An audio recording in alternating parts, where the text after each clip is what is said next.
আমি আজকে পাঁঠার মাংসের আলু দিয়ে পাতলা ঝোল করব।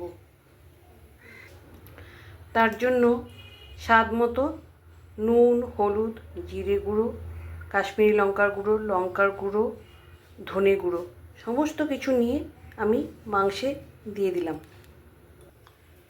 কিছুটা সর্ষের তেলও দিয়ে দিলাম।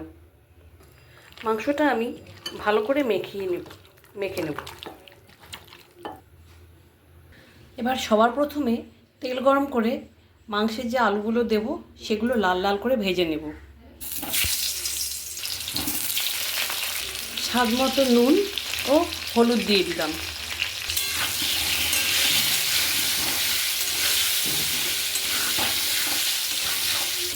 কিছুক্ষণের জন্য ঢাকা দিয়ে আমি আলুগুলো ভালোভাবে ভেজে নেব। 1.5 ইঞ্চি আদা আর 6-7 কোয়া রসুন আমি পেস্ট করে নেব। একটা বড় সাইজের পেঁয়াজ ও টমেটো আমি কুচিয়ে রেখেছি। ঢাকাটা তুলে নিলাম। তুলে এবার আমি আলুগুলো হয়ে গেছে, আমি আলুগুলো তুলে রাখছি। ওই তেলেই দুটো তেজপাতা ফোড়ন দিয়ে পেঁয়াজগুলো ছেড়ে দিলাম। প্রয়োজন মতো নুন আর হলুদ দিয়ে দিলাম। এবার পেঁয়াজটা একটু ভালোভাবে ভাজা ভাজা করে নেব। পেঁয়াজটা একটু ভাজা ভাজা হতেই আমি একটা গোটা টমেটো কেটে রেখেছিলাম সেটা দিয়ে দিলাম। সাথে আদা রসুনের পেস্টটাও দিয়ে দিলাম।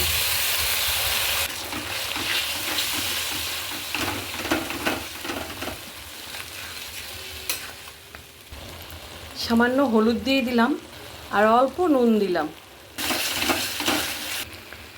মশলাটা কষা হয়ে গেছে, বেশ তেল ছেড়ে দিয়েছে দেখুন।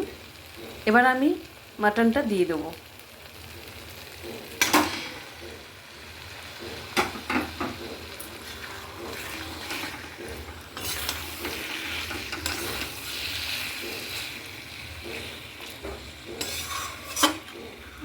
আরো দূরে চলো যাই, ঘুরে আসি,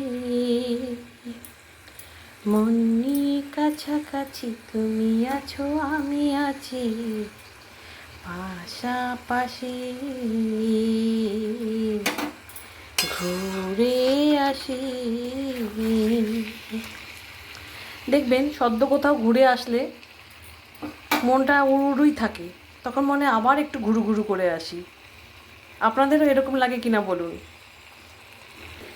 মাংসটা নেড়ে চেড়ে আমি ঢাকা দিয়ে দিলাম। ফিরে এলাম আমি 20 মিনিট বাদে।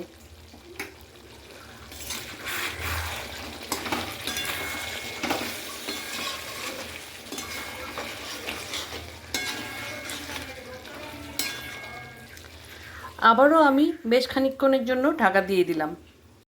আমি প্রায় আরও 20 মিনিট বাদে ঢাকাটা তুলে নিলাম। আমি স্বাদ অনুযায়ী একটু চিনি দিয়ে দিলাম। এবার আমি ঝোল আর আলু আমি ঢেলে দিচ্ছি।